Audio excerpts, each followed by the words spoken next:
I've spoken with over 1,000 fathers to discover what are the biggest challenges men are facing in parenthood. And the topic that has come up the most in these discussions is related to emotions. In particular, how to regulate anger. I'm witnessing a recurring cycle unfold with these fathers that is keeping them stuck, repeating the same dysfunctional patterns, attempting to implement the same ineffective solutions, which only results in deepening the same habits. In this essay, I'll explore what's actually happening for these fathers, reframe how we typically see and work with anger, and give you a step-by-step strategy to build a sense of control from the ground up. In my years working with men, I've successfully supported a number of them into understanding and owning their anger. Not by getting rid of it, nor by pushing them into some kind of cathartic release, but by learning to employ it in service of what they desire. This is perhaps the most powerful and humbling work of a father, work that I continue to do myself. I strongly remember one particular moment where everything threatened to come undone. It was when my son was still a baby. In those early days, the hardest thing we had to deal with was the lack of sleep. For the better part of 2 odd years, we'd been operating from a severely depleted place. The missing pillar of sleep led to a whole host of downstream challenges. The smallest disruption caused detrimental stress. Triggers were at the surface, emotions ran high, and communication between us would break down, and even the little acts of self-care felt too difficult. I remember trying to ease my son's crying, rocking him in an attempt for him to fall into a much-needed sleep. This kind of situation was a frequent occurrence for us, and none too uncommon at 3 a.m. And this time, like many others, nothing was working. I could feel what began as a gentle, rhythmic rocking begin to shift. It was becoming faster, more rough, more desperate. I was a man running out of capacity, and something was beginning to surface. A frustration that frightened me, impulses that scared me because of what I felt like doing with it. My partner was also at the end of her capacity. The tension between us had been gradually escalating until an argument began to unfold, and in a flash, I was overcome by a blinding rage. It was quite unexpected, and it threatened to quickly overwhelm me. Most fathers know this kind of moment. Not necessarily the same scenario, but perhaps in the car when the arguing won't stop, or at the dinner table when no one is listening, or in the hallway when they've been asked for the third time and been ignored again. The moment when something rises in you that you weren't expecting and you don't know what to do with it. What could have ended as a quite destructive situation, fortunately for me, became something beautiful. A moment of learning, understanding, and a strengthened relationship. And what shifted things came down to everything that I had been practicing up until that point, the work I had been doing on myself. Allow me to explain how I managed to turn this situation around and give you a simple strategy in how you might go about doing the same. Men receive a lifetime of conditioning that runs something like this: don't feel, don't show, don't need. And the implied messages we've received about emotions throughout our lifetime have been conflicting to say the least.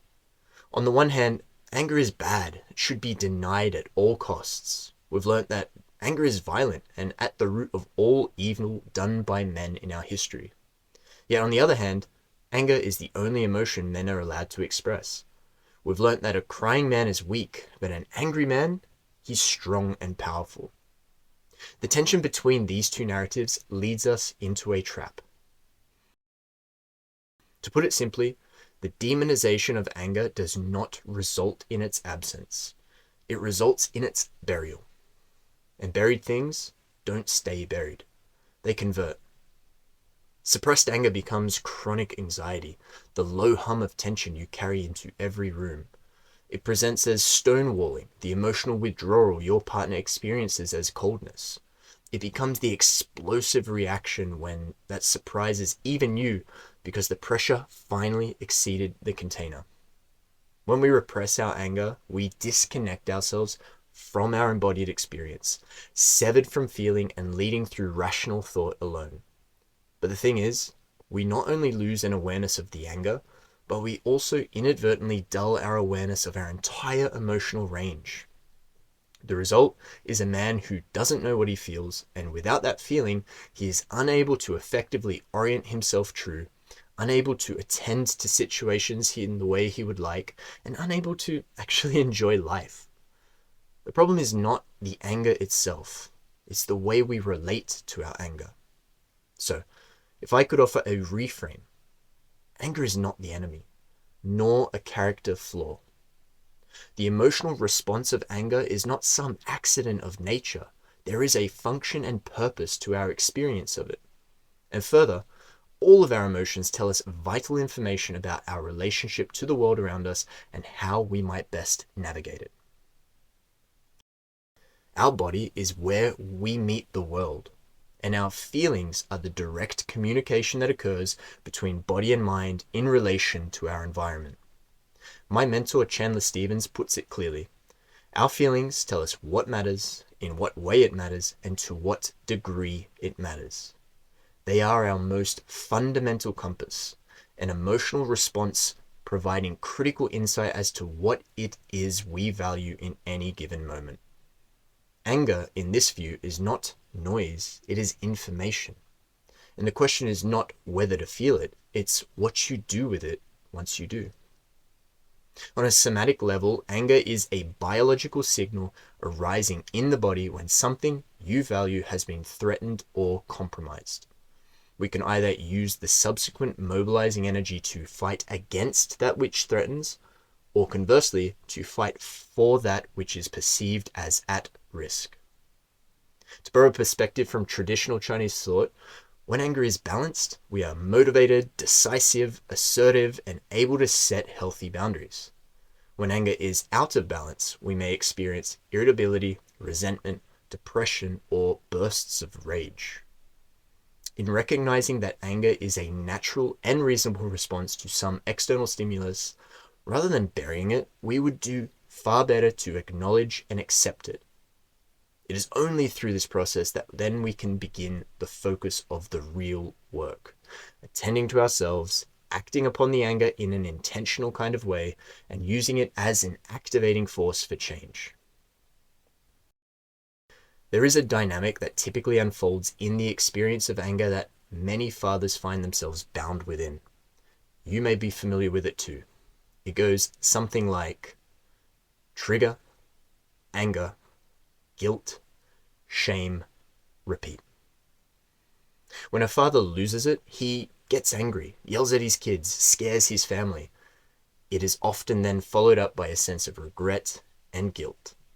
Sometimes that guilt is turned into self-hatred, which becomes a belief he may come to hold about himself. It feels like his best intentions have been hijacked by something that looks like his work's character.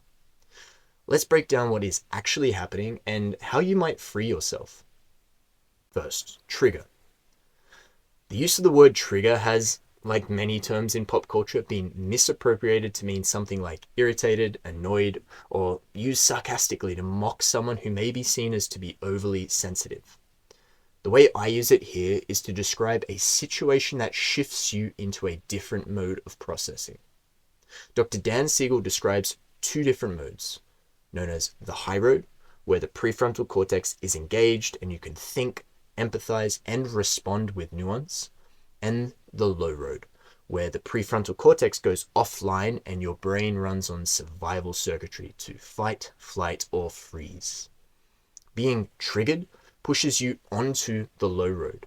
And when you're on the low road, you're not parenting from your values. You're parenting from your past. Your unintentional reaction is the past running through you by automatic, habitual, unconscious mechanisms. It explains why we feel like in these moments, like we're not in control, because that's actually a fairly accurate take on what's happening. The trigger in real life is rarely just my kid did X, or my partner said Y, or my child is not listening. These acts are not much on the surface, but they hit upon a deeper wound, threatening your sense of worth, control, being respected, or being seen as a good man. Anger arrives when one of those threats lights up inside you. Number 2, anger. As we've discussed, anger is not necessarily the problem here. It is information. It says, something I value is being threatened or compromised. The problem is when the anger arrives without our awareness of it. It's why you go from trigger to explosion without noticing the increasing intensity, without knowing what is actually being threatened. The kind of anger that tends to erupt in these moments is not the kind that is a natural understanding and proportionate to whatever is actually occurring. That kind of anger is actually healthy in the world. It's the kind of anger that floods us, overwhelms us, and takes over the driver's seat. This kind of anger is responding to a ghost, usually something from your own childhood, rather than what's actually happening in front of you. The body is the first place within which we experience the anger. So if we are able to actually notice what is happening within us as it rises, we are able to create a space between the stimulus early enough that we are not compelled into the habitual reaction. We'll circle back to this shortly. So number 3, guilt. Often once the anger has dissipated and we're left with the mess of whatever has just happened, in comes the experience of guilt. But again, this is another signal. Guilt says, I did something that violated my values. That is actually really useful information. It points to something that has been ruptured with ourselves, with our loved ones, and it points to something that is in need of being repaired.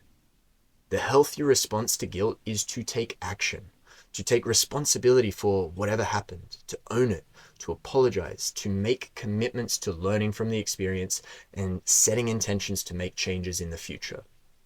Of course, making good on those promises and following through on those intentions is another thing, a topic to be explored in the future.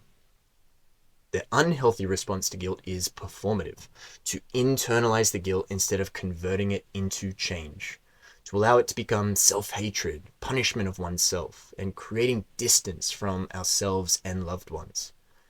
This is when things can become sticky. Number 4, shame. Shame says, I am fundamentally broken. Not, I did something wrong, but I am wrong. Shame is the deepest trap. It paralyzes and contracts a man's capacity to try again. It shrinks his ability to hold a broader perspective upon the situation. It diminishes his sense of empathy for himself and others involved.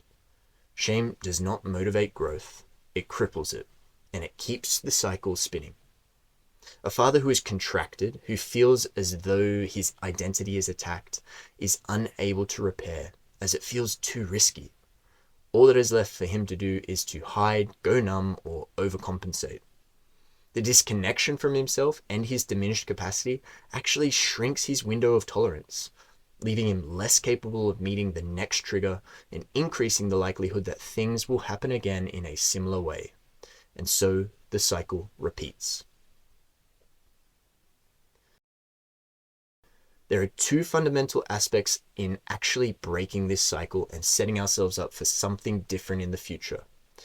I've covered both of these qualities in depth, but it bears repeating in every individual context. Awareness and attendance.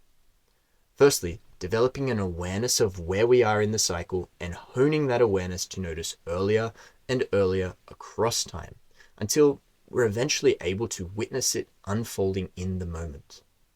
And secondly, taking action to attend to the moment in a way that is appropriate and proportional, but also taking steps to ensure the situation will unfold differently in the future. Ultimately, the goal is not to never be pushed onto the low road. That's an inevitable part of life in relationship. The goal is to notice earlier, return faster, and reduce the severity of the rupture. Now here's the part of the work that much information about anger out there misses, and it's the part that perhaps matters most. I've mentioned earlier that anger is a signal communicating something, but the actual experience of sitting with anger is often far more difficult than that. Inside the surge of anger, there are often violent impulses, an urge to hit, to break, to hurt. And most fathers are so frightened by these impulses that they refuse to look at them directly. avoidance is understandable, but it is also costly, because pretending these impulses do not exist does not actually allow us to do anything about them. Now, let's be perfectly clear. If we consider what the anger is asking for and the answer is something like destruction, that obviously does not permit us to actually inflict that upon anybody or the world. We are ultimately responsible for our words, decisions, and actions. But the interesting thing is that feeling the emotion fully in our body and allowing whatever it is to play out in fantasy is actually a prerequisite for nervous system processing. What you can name, you can work with. What you deny owns you. It remains unintegrated. I remember that night with my son clearly, the roughness creeping into my rocking, the impulse to just make it stop. In that moment, I had a choice: to look away from what was arising in me, or to turn to it with honesty. I chose to look, to recognize and own the impulse was both frightening and uncomfortable. But as the seconds and minutes passed, those impulses did not overcome me. I was not compelled into some violent action. What actually happened was that it began to dissipate, and what I found beneath the anger was not a monster. It was a man who felt helpless, inadequate, and terrified of failing his child. The longer I sat with it, the more emotions and memories came up within me. Forgotten memories from childhood, my mother, my father, realizations about dynamics that had unfolded in my own refusal to sleep as an infant, pain at the personal beliefs I held about who I was, anger at what had occurred, sadness for what was lost, and finally, laughter at the absurdity of it all. The story about my anger went back far further than the moment, and in coming to feel and understand it better, it's as though a weight was lifted and I could smile again from a place of composure.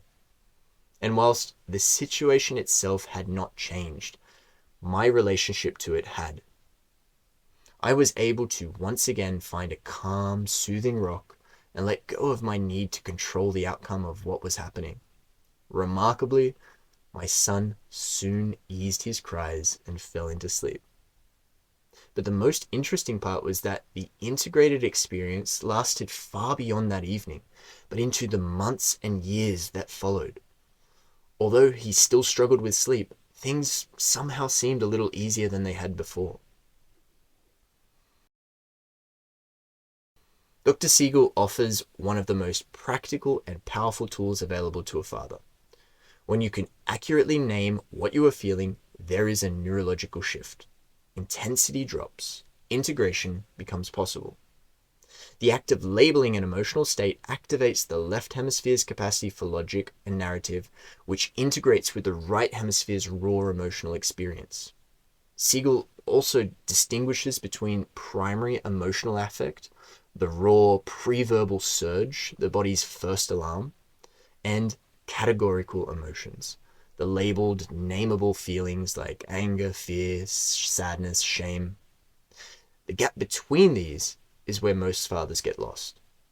The primary emotional experience hits, the body floods, and the father either shuts down or explodes without having a sense of what is actually occurring.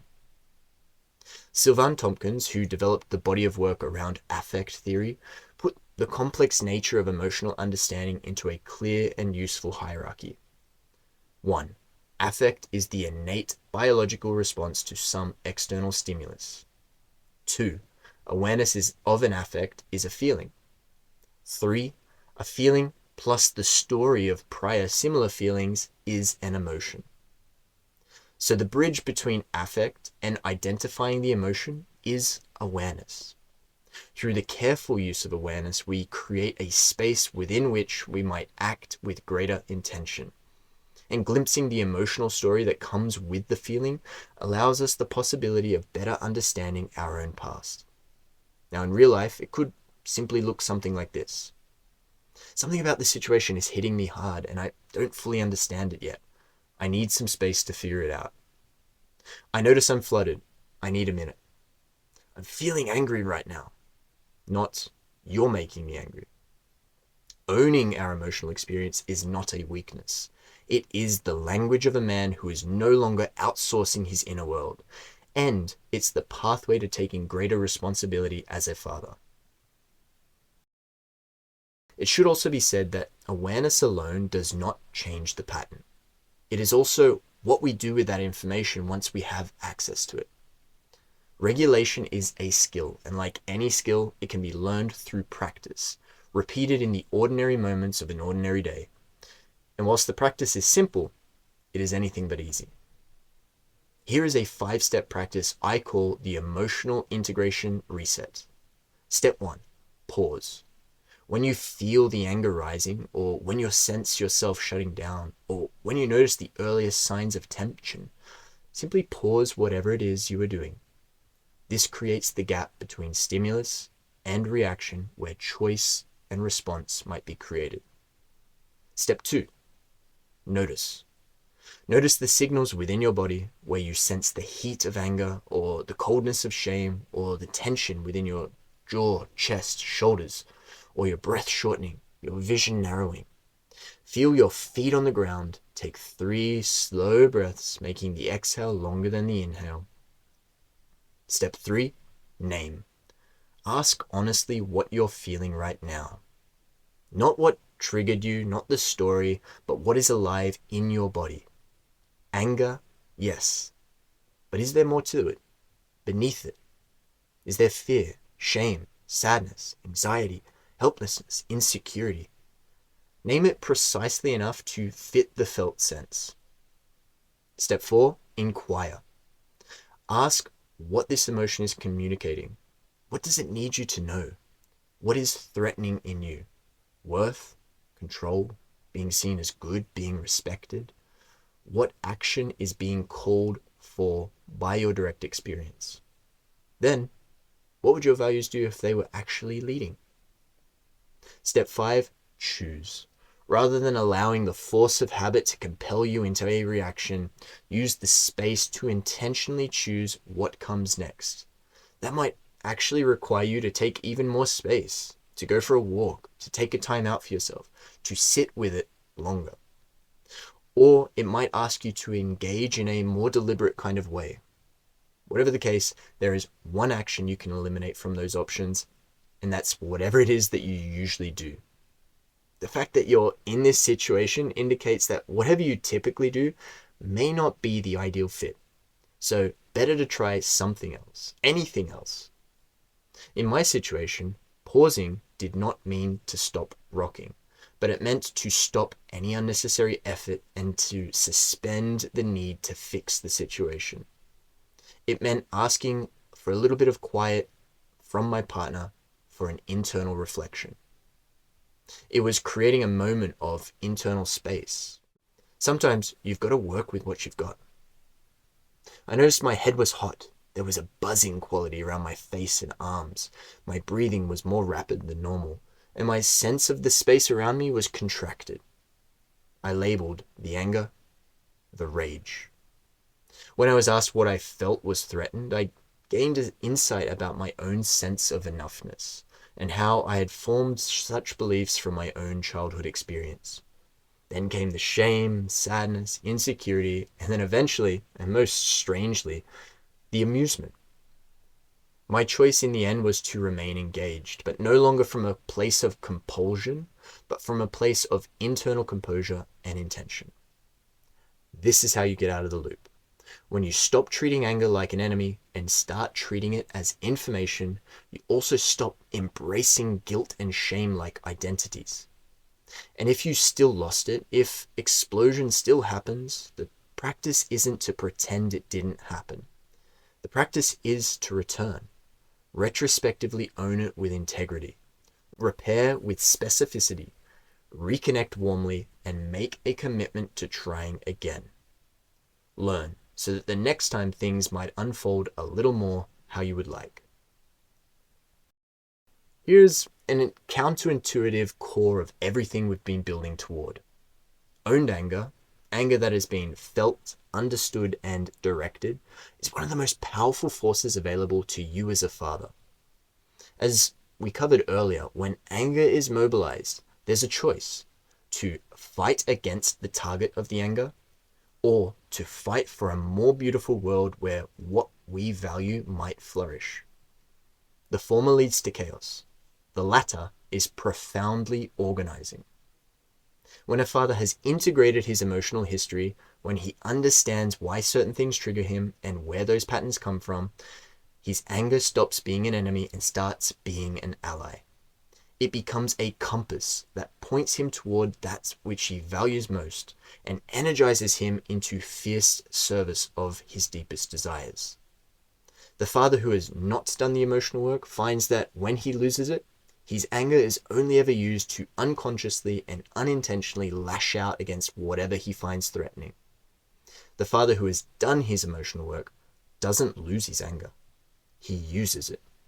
It becomes a firmness of love and a resolve to showing up fully.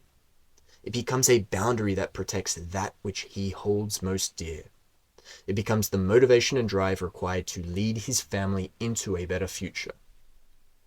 That kind of steadiness is felt by his children in their bodies as safety. Strength and tenderness stop becoming opposites and become the same force directed with intention.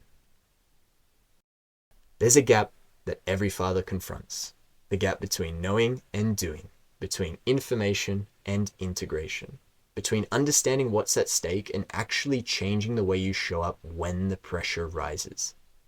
The problem is that we tend to try solving embodied problems with intellectual solutions alone.